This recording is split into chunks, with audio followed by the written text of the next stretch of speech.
magumbe zemurora auya naye nemagumbe zemurora auya naye nemagumbe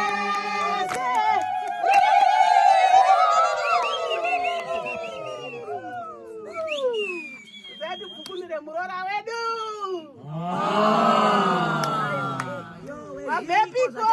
Mabepiko. Sababu Harare. Atechene mwana wanzvadzi wenyu. Simu. Mutsvake pekorara nhasi. Iwe, zviro zvaunza musha mangu. Iwe. Ndomuda, mukadzi wangu ndomuda. I like my wife. Mai. Mukomba kamboita muri mukadzi here? Hana ba. Ndiye mudzimai wavo atabva Harare. Ndiwe kubika nemakumbo. Ai, mupe mukana tibikire katibika nemakumbo katione. Mumbe mukana tibikire nemakumbo.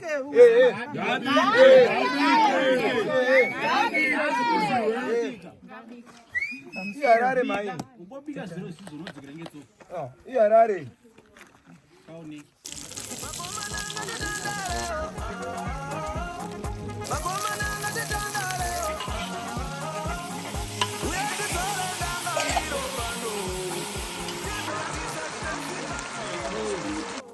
Komana muruzwa zviri kumotoi.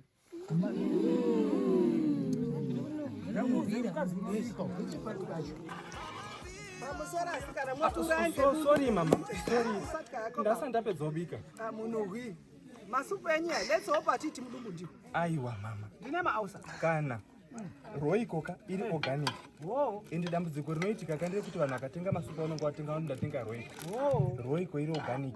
Haiti semudumbu. Kabva timbozwa tiswa. Mama futi. Ndoda kuchira ura. Chinanda hazvo. Chimira tipedze kubika sadza racho. Mwanangu. Sazo. Kurekererana. Alright mama. Maisha basa mama.